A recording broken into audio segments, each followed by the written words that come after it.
네, 안녕하세요. 제가 오늘 소개해드릴 논문은 Can we trust item response theory for AI evaluation라는 논문입니다. 네, 이 논문 같은 경우에 이제 가지는 문제의식은 기존의 RRT 이론이라는 것은 우리가 휴먼 스터디, 즉 인간을 대상으로 한 실험에서 사용을 했던 통계 이론인데 최근에 들어서 이 이론을 AI evaluation에서 활용하고 있습니다. 다만 여기에서 발생하는 문제점이 인간을 대상으로 IRT 이론을 사용할 때는 이 모집단, 인간의 모집단이 정규 분포를 따른다는 가정이 있고,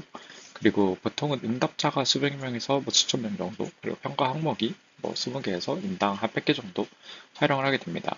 그래서 이런 세팅에서 우리가 주로 IRT를 믿고 이제 통계 추정을 하고 있었는데, 최근에 AI 이밸류에이션 쪽에서 이런 IRT 이론을 사용하고 있는 게 문제라고 합니다. 그 이유는 우리가 평가하는 그 모델의 모집단이 정규분포를 특정 벤치마크 내에서 따르는지 사실 알 수 없고, 그리고 따르지 않다라고 이 논문은 주장하고 있고, 그리고 평가 모델도 우리가 뭐 10개에서 100개 정도, 많게는 100개 정도, 그리고 오히려 각 항목당, 각 모델당 이제 평가 항목을 100개에서 많게는 뭐 만 개, 수십만 개로 활용을 하고 있습니다. 그래서 이런 그 분포의 차이가 사실 IRT를 과연 우리가 휴먼 테스팅에 썼던 거를 AI 벤치마킹으로 가져와도 되는지에 대한 의문을 가지게 되는 게 이 논문의 출발점이고요. 그리고 이 그림에서는 이제 오픈 LLM 리스판스를 가지고 이 6개 벤치마크에 대해서 모델의 모집단이 어떤 분포를 그리는지를 그린 건데, 정규 분포를 주로 따르지 않고 모델들은 특정 능력을 잘하고 특정 능력을 못하는 게 있다 보니까 특정 벤치마크에서는 굉장히 이런 쌍봉이나 어떤 거는 또 일부 정규 분포를 따르는 모습도 확인할 수 있고, 어떤 거는 이런 쌍봉처럼 그리고 스큐드된 분포를 가진다라는 것을 통해서 우리가 과연 IRT를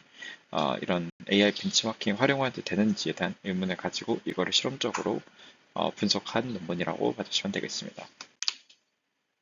네, 그래서 이 논문에서는 주로 IRT가 이제 기존의 AI 논문들에서 어떻게 사용됐는지 19가지 논문들을 살펴봤는데, 주로 뭔가 AI 모델의 잠재 능력이나 순위를 추정하는 데 사용을 하거나, 아니면은 AI를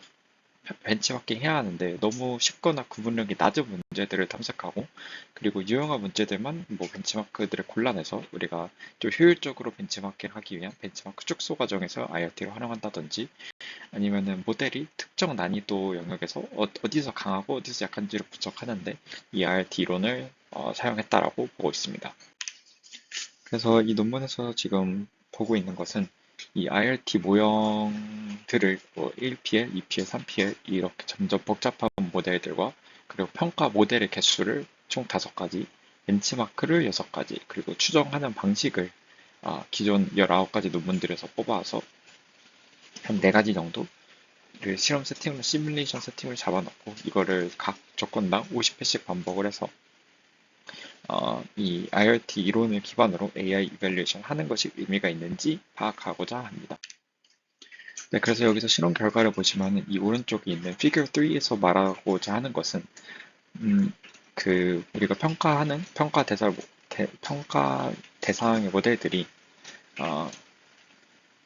이 스큐니스가 점점 줄어들고 정규 분포를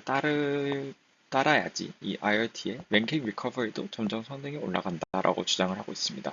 이를 통해서 우리가 좀 다양한 모델들을 정규 분포에 최대한 맞춰서 모집단 모델의 그 모집단을 형성을 해서 이제 평가를 하는 게 좋다라고 주장을 하고 있고요. 그 다음에 이 왼쪽인 Figure 5는 우리가 벤치마크에서 어떤 인스턴스가 구분력이 좋은지 나쁜지를 평가하는 데 있어서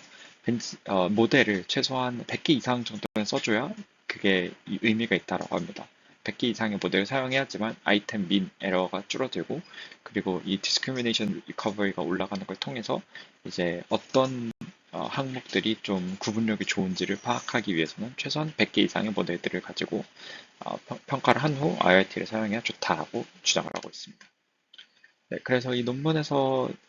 몇 가지 더 추가 분석이 있지만 좀 종합을 하자면은, 우리가 문항 난이도나 구분력을 분석하려면은 최대한 다양한 모델들, 최소한 100개 이상의 모델들을 사용해야 구분력이 좋거나 난이도 어떤 특정 문항의 구분력이나 난이도를 분석할 수 있다라고 얘기를 하고 있고,